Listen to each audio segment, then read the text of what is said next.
On today's show, what do the Mavericks see in new signee Tyler Dorsey, and what should we expect from Jaden Hardy and others in Summer League? We'll talk about all that and more on today's Locked On Mavs. I'm Luka Doncic, and this is Locked On Mavericks podcast. Dallas Mavericks are NBA champions. Bang! Bang! It's good! And the Mavericks have won the game! If you don't believe, you shouldn't be here.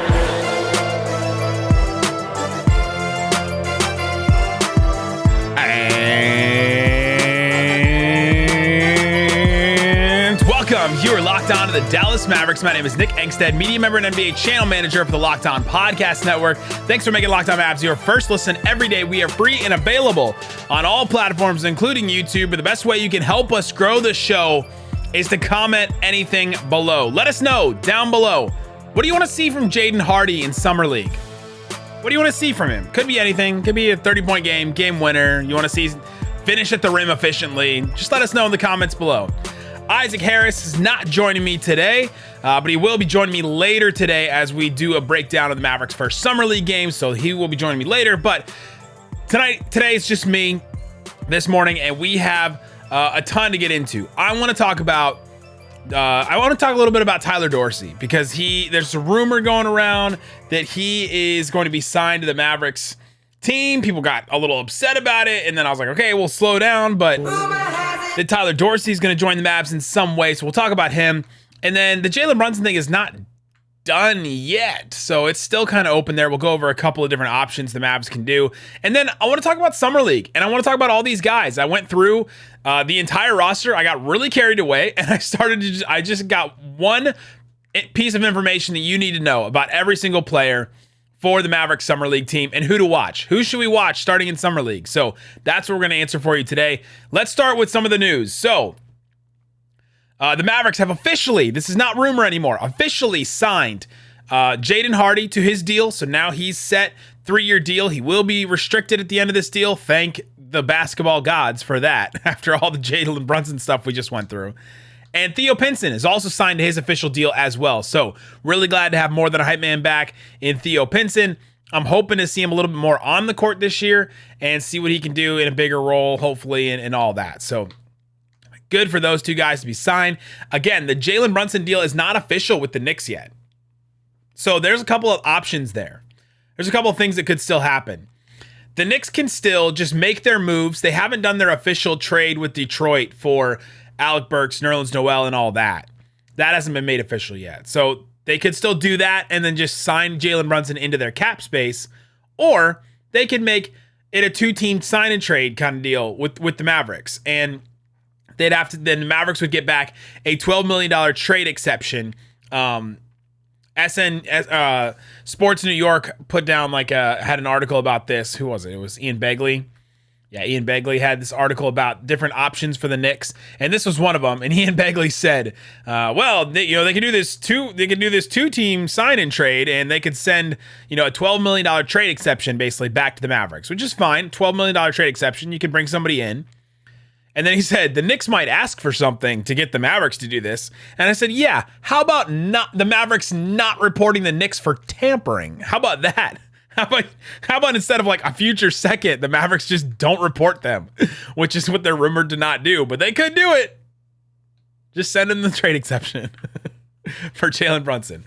There's also an option where they could do a 3-team sign-in trade, and the Knicks would have to send out at least $19 million in salary. So that would be I don't know, they'd have to send Fournier and something else, and that doesn't seem to happen because Fournier would cost the Mavericks a fortune, more than the $18 million that he's dealt this year. They'd have to pay extra luxury taxes and all that stuff.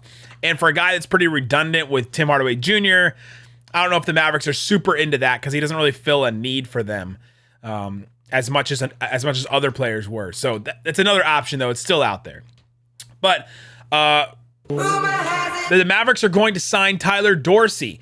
And a lot of people were saying, oh, dang, they were seeing a couple of European reporters talk about this. He's been playing for Olympiacos the last couple of years overseas after playing in the NBA.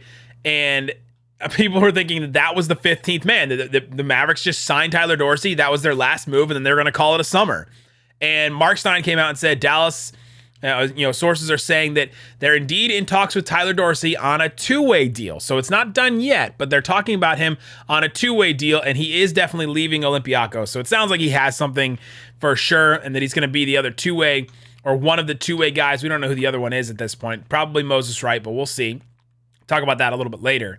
But this is who Tyler Dorsey is. He's 6'5" with a 6'5" wingspan, so he's one of them squares that we talked about before. He played at Oregon for a couple of years. He played with Dylan Brooks, Chris Boucher, Jordan Bell, Peyton Pritchard. Like, he played with some pretty good guys at Oregon. I look back at that team and said, dang, that's actually a really good team.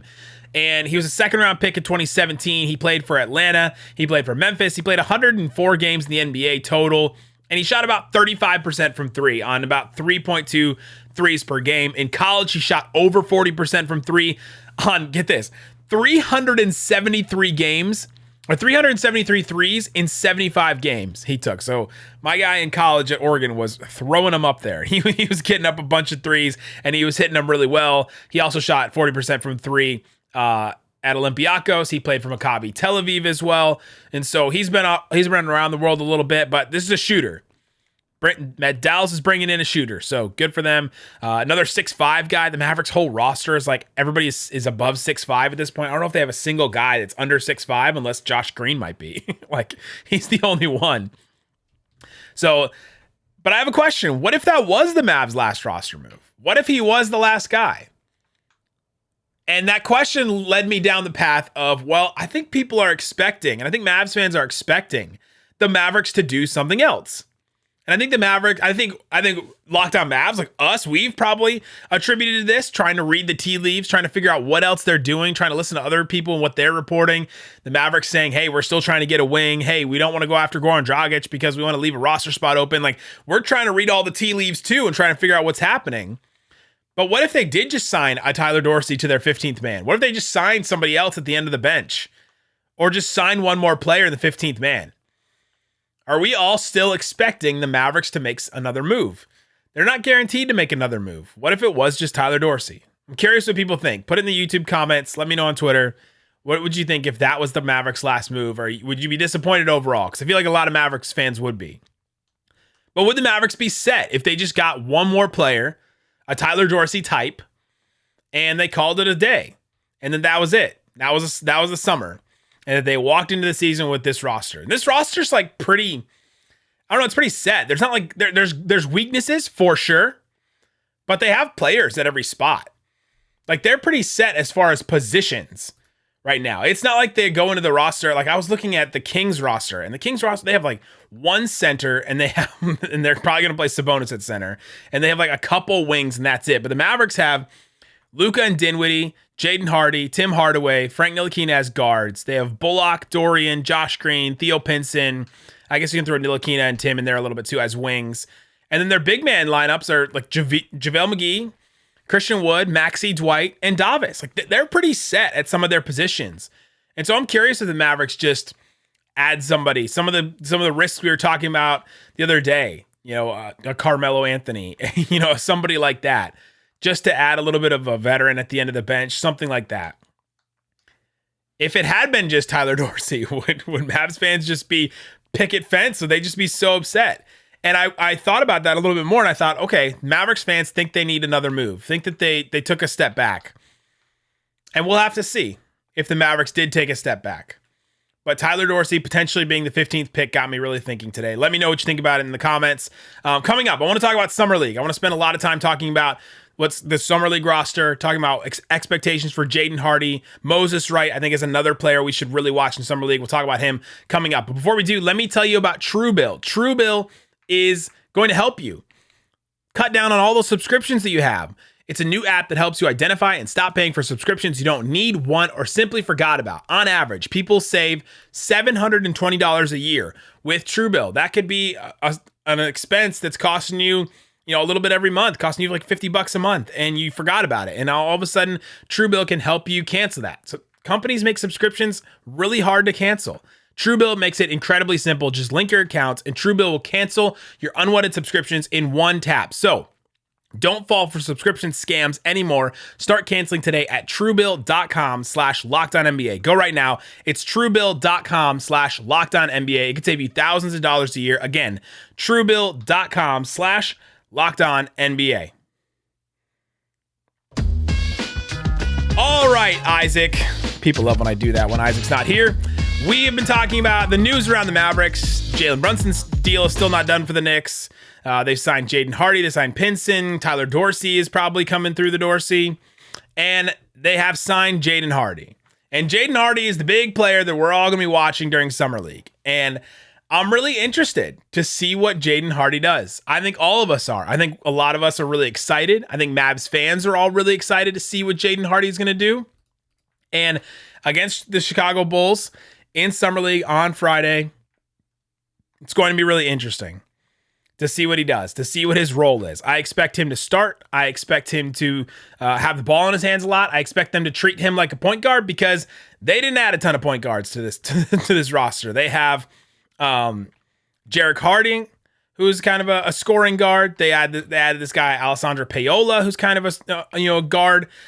They added Jalen Lecque, that's kind of a guard that handles the ball a little bit, and then Guo Haowen is kind of he's a guard, but he's kind of like a point forward kind of guy. And so there's only like three ball handling guards on this roster for Summer League. So it's on Jaden Hardy, I think. I think it's a lot of this is going to be on Jaden Hardy. The scoring, they're wanting to see what they got in him.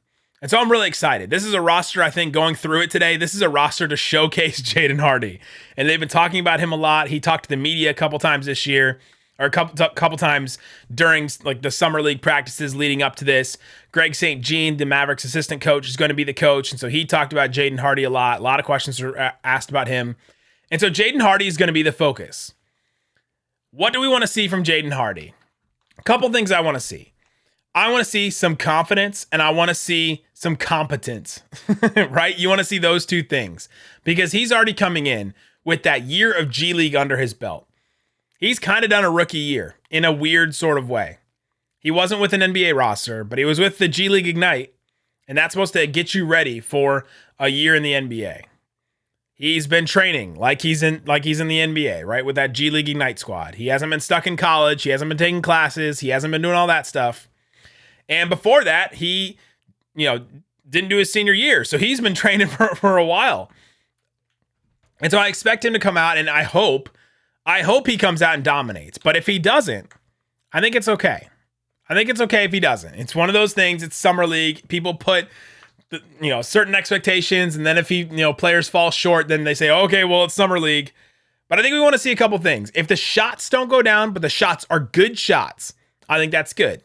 You have to watch to see what those are, right? We can't just look at it and say, oh, well, he missed 6 threes, and so he sucks. But what if they're all open threes?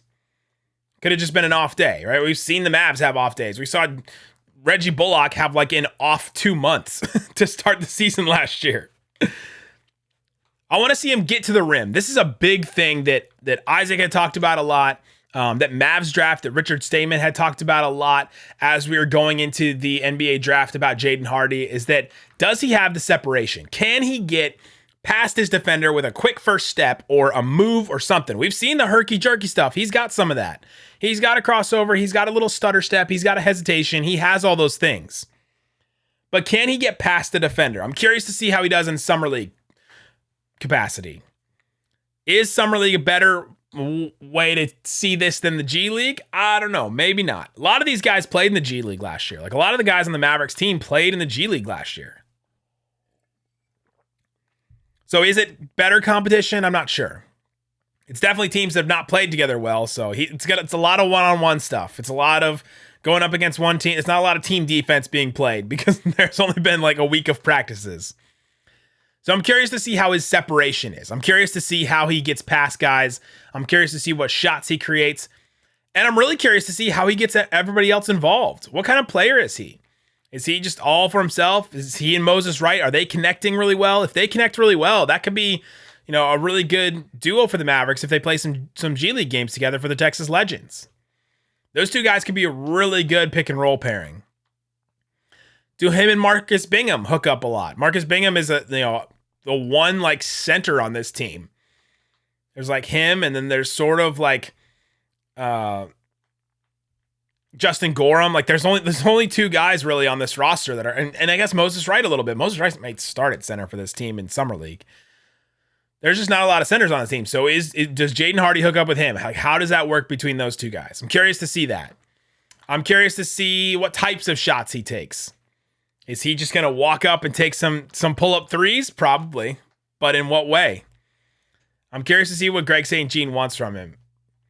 What Greg St. Jean like dials up for him, because they're trying to treat this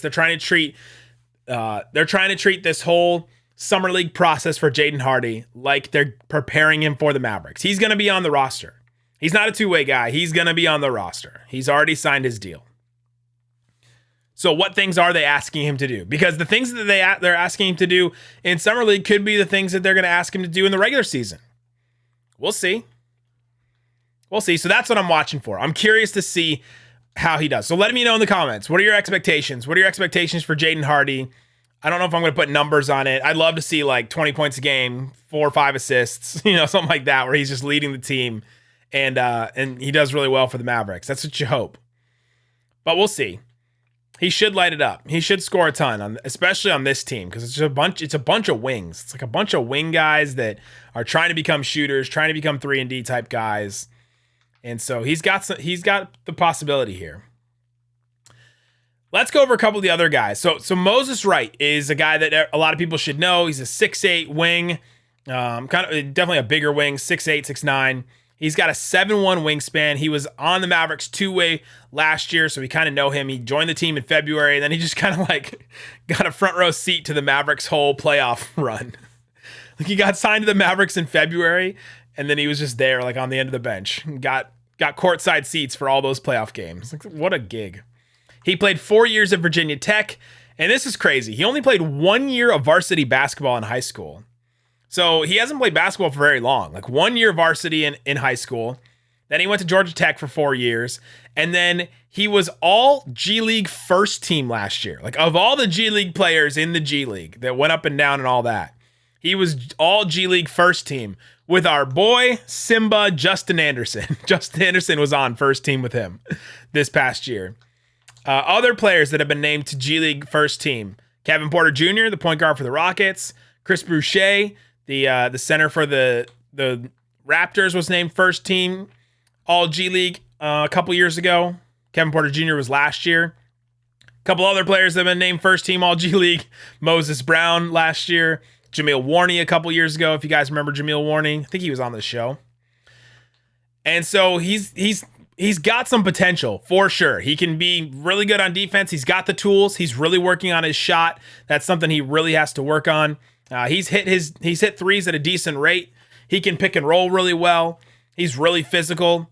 He's got tools. He's got a lot of potential. He made first team All G League his rookie year. Like that's pretty hard to do. It's pretty hard to do, especially for the lack of experience he has. And he switched teams in the middle of the year. So that's pretty wild for him. So Moses, after Jaden Hardy, watch Moses Wright.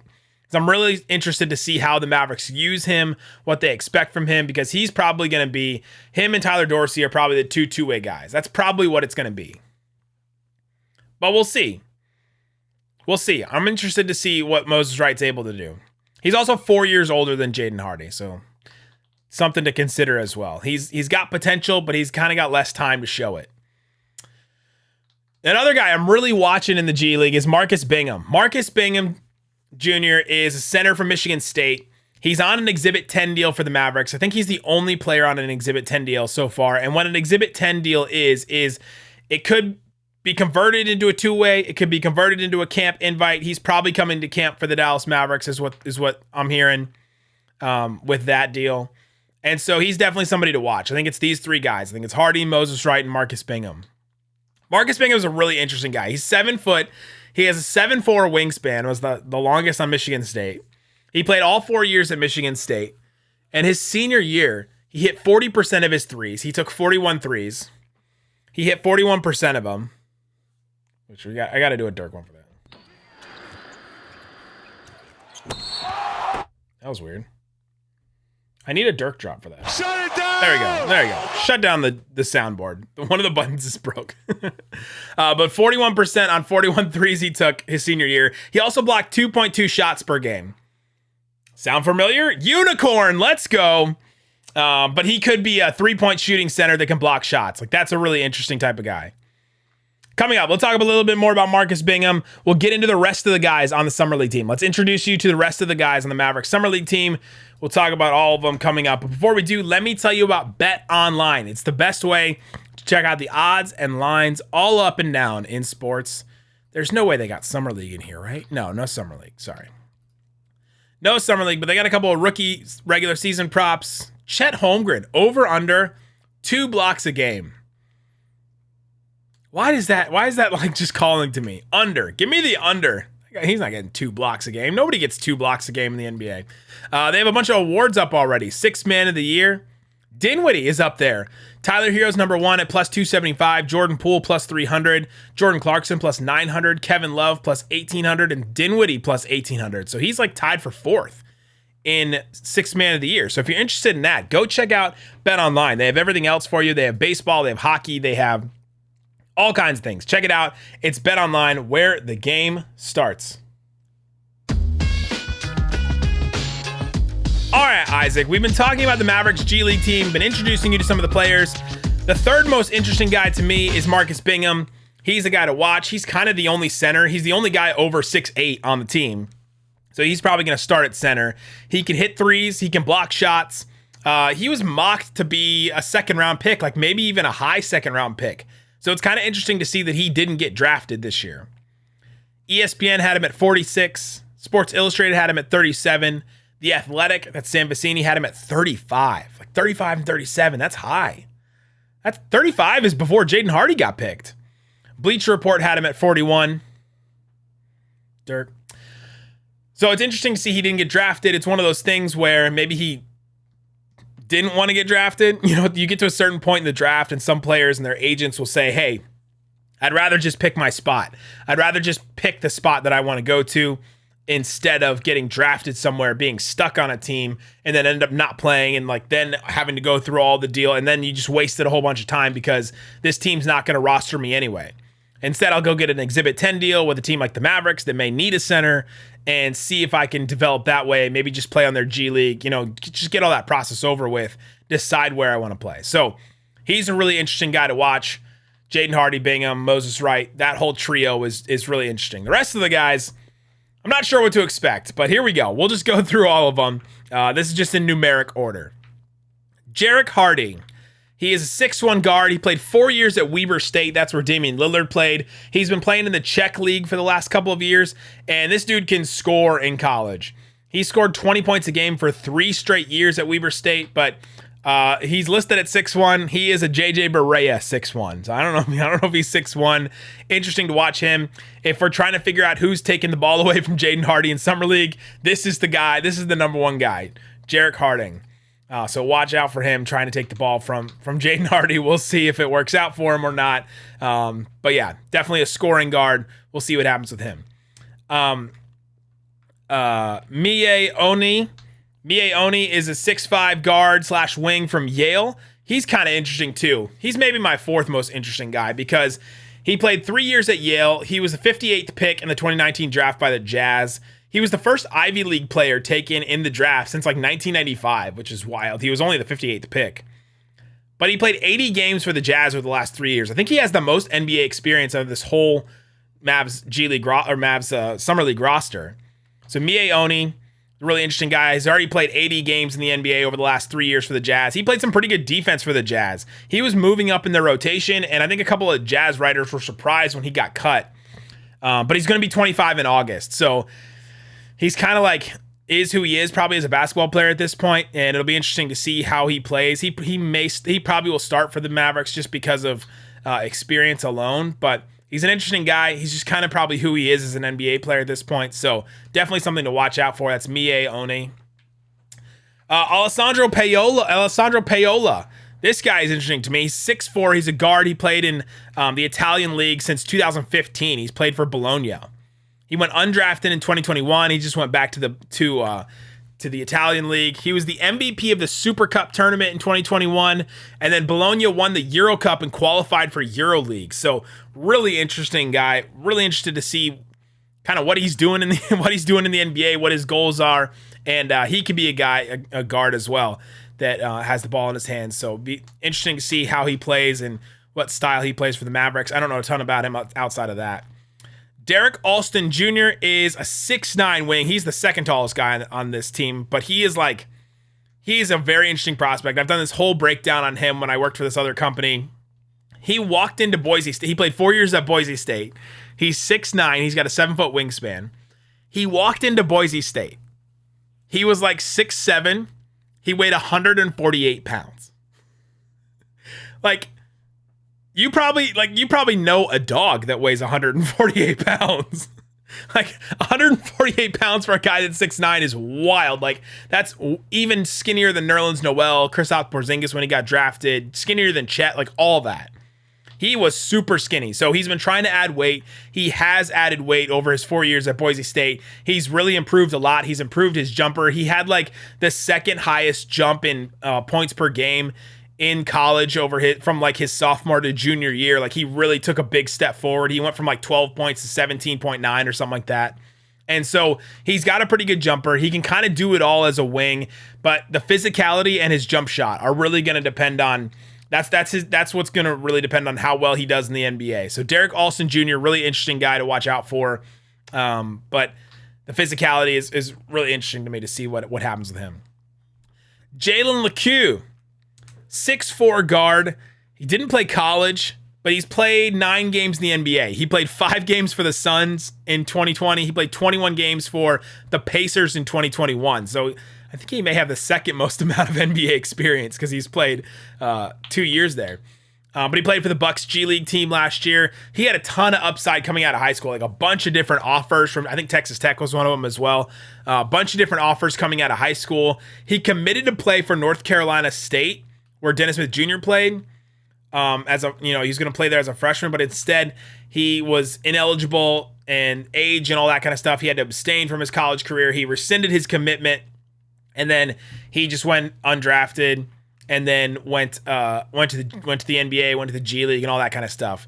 Shifty guard, can get to the rim. Really interesting guy. This guy right here is a really interesting one as well for the Mavericks as far as who's going to handle the ball a lot. It's probably Hardy, probably Harding, and then it's Jalen Lecque and Pajola. Those are the guys that will handle the ball for the Mavericks. So really interesting. A lot of people in the NBA thought he was going to get a spot, but we'll see what happens with him. He may start next to Hardy if I had to make my guess at the other guard spot. AJ Lawson, he's a 6'6" guard from South Carolina. He played 3 years at South Carolina. He was with the Hawks G League team last year. He's got a really improved jump shot. That's probably his calling card right now at this point in the NBA. He's really good in transition. He's got quick feet defensively. Just kind of a 3-and-D. He's trying to be a 3-and-D type wing, kind of like some of these other guys. So check him out. Mavs draft had a great breakdown on him going into the draft, but I think he went undrafted. So interesting. They can't all be interesting. Nick, they can't all be interesting. Yeah, you're right. He's not as interesting, but 3-and-D wing. Justin Gorham, he's a 6'7" forward from Houston. He played 2 years at Towson, then he sat out a year, then he played 2 years at Houston. He's like this strong physical combo forward. He rebounds, defends. He may be the backup center for the Mavs G League team. So watch out for him. That's Justin Gorham. David Collins, a 6'4" guard. He played 4 years at South Florida. Then he played a year at Clemson.